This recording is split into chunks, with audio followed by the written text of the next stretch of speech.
So, the important thing to note about this type of a transmission of the records is that each transmitter did not merely hand the records on intact to the next one.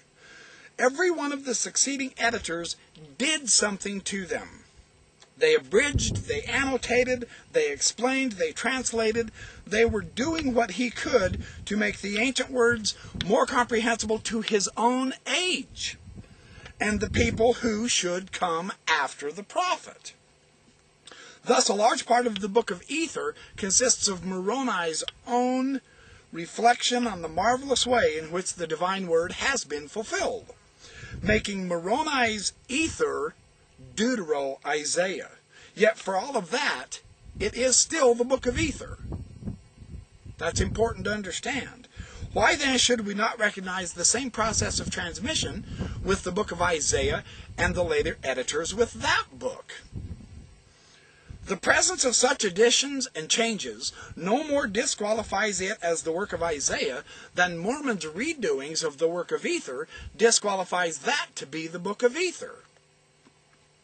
The transmitters of Isaiah, we are told, adapted the words of the Master to contemporary situations, expanding them and adding further oracles.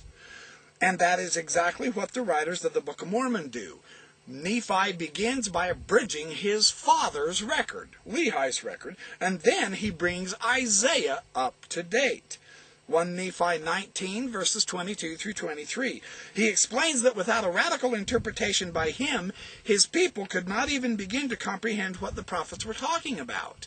So he is updating them. He's showing them the Isaiah prophecies are being fulfilled in Nephi's group. That's how Nephi interpreted Isaiah.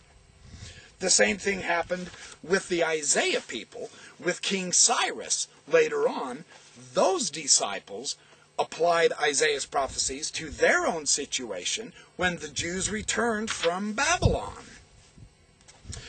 Page 130 on Nibley's text. If the process of transmission from the brother of Jared to Moroni seems fabulously long, there is evidence that the system was a very old and persistent one in the Old World as well as in the New World. It has been shown that the identical system used by Isaiah was also used by Jeremiah, and that was 200 years later after Isaiah. We find the same system being applied by Nephi, of all people. Now,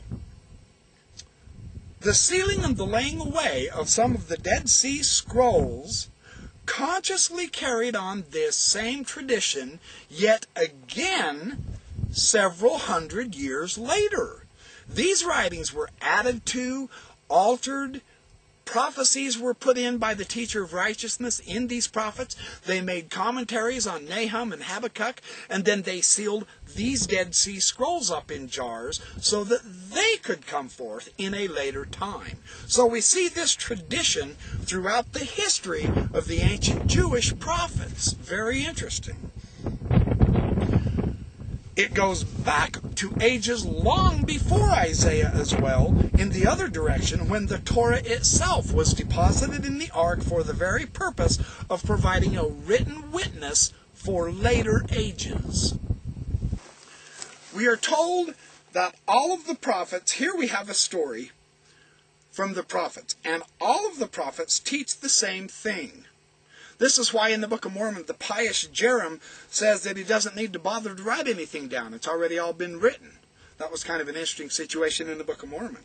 We have here to do with a story already told, and with a history of characteristic and repeated events recounted in a formulaic language in set terms and expressions that cannot be limited to any time or to any space or place. When Jesus himself finally came to the Nephites, he again re-edited the whole corpus of writings, recommended the words of Isaiah, 3 Nephi 23:1. He filled in the gaps, he added his own interpretation, and then he commanded the Nephites, search the words of Isaiah. This is what they mean. He expounded all the scriptures in one as a single unified work. Since all the prophets tell the same story, 2 Nephi chapter 9 verse 2, Any prophet is free to contribute anything to the written record that will make that message clear and intelligible.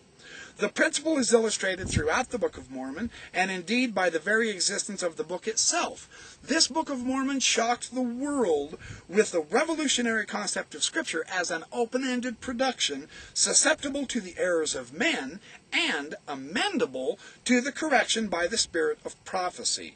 But the classic example of this principle is illustrated in the writings of Isaiah the prophet.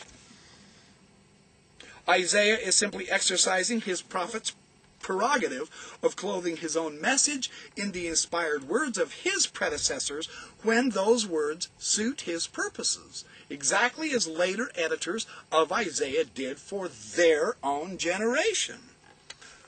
We've discovered that the Book of Mormon is actually way out in front, proclaiming the unity and explaining the diversity of Scripture in general, and of Isaiah in particular. We have discovered that the peculiar practices employed in the transmission of inspired writings in the Book of Mormon, as well as the theory and purpose behind those practices, are the very ones that were in Palestine at the time Lehi lived there. We have Isaiah and Jeremiah as the two examples.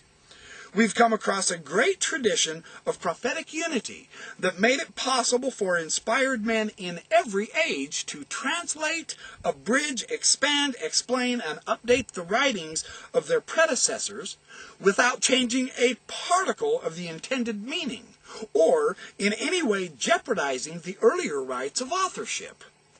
Isaiah remains, no matter how many later prophets repeat his words or how many other prophets that he is repeating, he remains the book of Isaiah. The Book of Mormon explains how this can be so, and its explanation would seem to be the solution to the Isaiah problem toward which the scholars are at present now moving. And I want to share that with you. I want to share a new update version of this.